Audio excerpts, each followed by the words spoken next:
Hi friends, இப்போ இந்த வீடியோவில் ஃப்ளாஸ்கில் டைனமிக் யூஆர்எல் வந்து எப்படி கிரியேட் பண்ணுறது அப்படின்னு சொல்லி பார்ப்போம். இப்போ ஃபஸ்ட்டு டைனமிக் யூஆர்எல் நம்ம எங்கே யூஸ் பண்ணுவோம் அப்படின்னு பார்த்தீங்கன்னா, இப்போ ஒரு இ-காமர்ஸ் வெப்சைட் எடுத்துக்கலாம். அதில் வந்து ஒரு 100 ப்ராடக்ட்ஸ் இருக்குது அப்படின்னா, அந்த 100 ப்ராடக்ட்ஸையும் நம்ம வியூ பண்ணி பார்க்குறதுக்கு நம்ம தனித்தனியாக பேஜஸ் வந்து கிரியேட் பண்ண மாட்டோம். ஒரே ஒரு பேஜ் தான் வந்து கிரியேட் பண்ணுவோம்.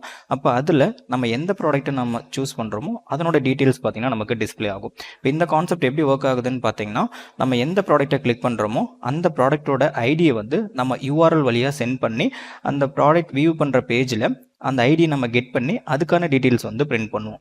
அப்போ இதில் பார்த்தீங்கன்னா நம்ம யூஆர்எல்ல ஒரு டைமும் நம்ம வேறு ஐடியை வந்து பாஸ் பண்ணுவோம். அப்போ இந்த இடத்துல பார்த்தீங்கன்னா அந்த யூஆர்எல் வந்து ஸ்டாட்டிக்காக இல்லாமல் ஒரு டைமும் அந்த வேல்யூஸ் சேஞ்ச் ஆக நமக்கு டைனமிக்காக மாறிக்கிட்டே இருக்கும். அப்போ இதுதான் வந்து நம்ம டைனமிக் யூஆர்எல் அப்படின்னு சொல்லுவோம். இப்போ இது வந்து எப்படி நம்ம ஃப்ளாஸ்கில் கிரியேட் பண்ணுறது அப்படின்னு சொல்லி பார்ப்போம். இதில் பேசிக்காக பார்த்தீங்கன்னா ஒரு ஃப்ளாஸ்க் ஆப் வந்து நான் கிரியேட் பண்ணியிருக்கேன். இதில் வந்து ஒரே ஒரு ரவுட் மட்டும் நம்ம கொடுத்துருக்கோம். இண்டெக்ஸ் அப்படிங்கிற பேஜ் மட்டும் நமக்கு டிஸ்பிளே ஆகும். இப்போ இதில் நான் யூசர்ஸ் அப்படிங்கிற ஒரு அரே வேரியபிள் கிரியேட் பண்ணி அதில் மல்டிபிள் யூசர்ஸோட டீட்டெயில்ஸ் வந்து ஸ்டோர் பண்ணியிருக்கேன்.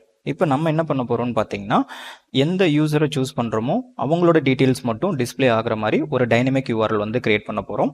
இப்போ ஃபஸ்ட்டு app.route வந்து நான் கிரியேட் பண்ணிக்கிறேன். ரவுட்டுன்னு கொடுத்துட்டு இப்போ இதில் /user அப்படிங்கிற ஒரு ரவுட் நம்ம கிரியேட் பண்ண போகிறோம். இதில் நம்ம எந்த யூசரை டிஸ்பிளே பண்ணணும் அப்படிங்கிற அந்த ஐடியை நம்ம யூஆர்எல் வழியாக சென்ட் பண்ணணும். அப்போ அதுக்கு ஃபஸ்ட்டு நம்ம அனுப்புகிற வேல்யூ என்ன டேட்டா டைப் அப்படிங்கிறத கொடுக்கணும். இப்போ நம்ம வந்து இன்டிஜர் வேல்யூ தான் அனுப்ப போகிறோம். அதனால் இன்ட்டுன்னு கொடுத்துட்டு கோலன் அதுக்கு வந்து ஒரு வேரியபிள் டிக்ளேர் பண்ண போகிறோம். இப்போ நான் ஐடி அப்படிங்கிறத நான் கொடுத்துக்கிறேன். இப்போ இந்த ஆங்குலர் பிராக்கெட் வந்து க்ளோஸ் பண்ணிடலாம். இப்போ இந்த ரவுட்டில் பார்த்தீங்கன்னா நமக்கு யூசர் அப்படிங்கிற இந்த வேல்யூ வந்து நமக்கு ஸ்டாட்டிக்காக இருக்கும். அதில் நமக்கு பாஸ் ஆகிற இந்த வேல்யூஸ் மட்டும் நமக்கு மாறிக்கிட்டே இருக்கும். இப்போ நம்ம வந்து யூசர் ஐடி 1 2 3 இந்த மாதிரி என்ன வேல்யூஸ் வேணாலும் நம்ம பாஸ் பண்ணிக்கலாம். இப்போ ரவுட் வந்து கிரியேட் பண்ணியாச்சு. இப்போ இதுக்கு வந்து ஒரு ஃபங்க்ஷன் நம்ம கிரியேட் பண்ணிக்கலாம். டிஃபைன் யூசர் அப்படிங்கிற ஃபங்க்ஷன் நேம் நம்ம கொடுத்துக்கலாம்.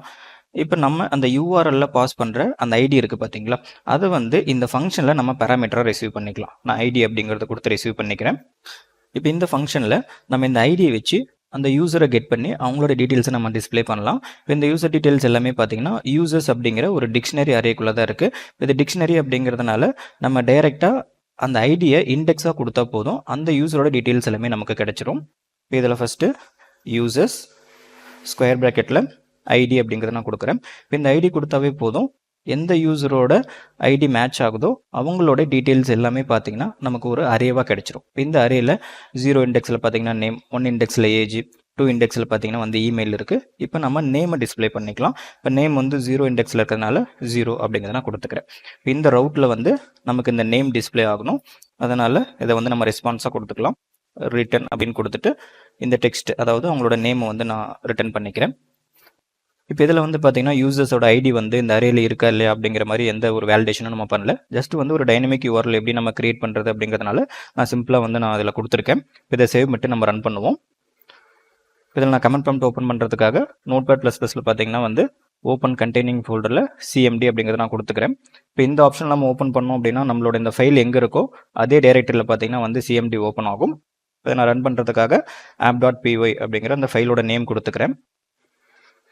நமக்கு இந்த ஆப் பார்த்தீங்கன்னா வந்து ரன் ஆகிடுச்சு. இது வந்து நம்மளோட லோக்கல் ஹோஸ்ட்டில் 5000 அப்படிங்கிற போர்ட்டில் பார்த்தீங்கன்னா வந்து லான்ச் ஆகிருக்கும். இதில் ப்ரௌசர் ஓப்பன் பண்ணிவிட்டு ஃபஸ்ட்டு 127.0.0.1:5000 அப்படிங்கிற போர்ட்டு கொடுத்துட்டு நம்ம கிரியேட் பண்ண யூஆர்எல் கொடுத்துக்கலாம். இப்போ யூசர் அப்படின்னு கிரியேட் பண்ணோம். யூசர் கொடுத்துட்டு /1 அப்படிங்கிறத கொடுத்துட்டு இந்த யூஆர்எல் ஓப்பன் பண்ணுறேன் பாருங்கள். நமக்கு ஃபஸ்ட்டு யூசரோட நேம் வந்து டிஸ்பிளே ஆகிருக்கும். இப்போ இதில் 1:2 அப்படின்னு கொடுத்து ஓப்பன் பண்ணேன் அப்படின்னா செகண்ட் யூசரோட நேம் வந்து நமக்கு டிஸ்பிளே ஆகிருக்கும். இப்போ இந்த மாதிரி நம்ம யூஆர்எல்ல எந்த வேல்யூ பாஸ் பண்ணுறோமோ அவங்களோட டீட்டெயில் பார்த்தீங்கன்னா நமக்கு டிஸ்பிளே ஆகும். இதுதான் வந்து பேசிக்காக ஒரு டைனமிக் யூஆர்எல் அப்படின்னு சொல்லுவோம். ஃப்ளாஸ்கில் மற்ற கான்செப்ட் நம்ம அடுத்தடுத்த வீடியோஸில் பார்ப்போம். Thank you friends.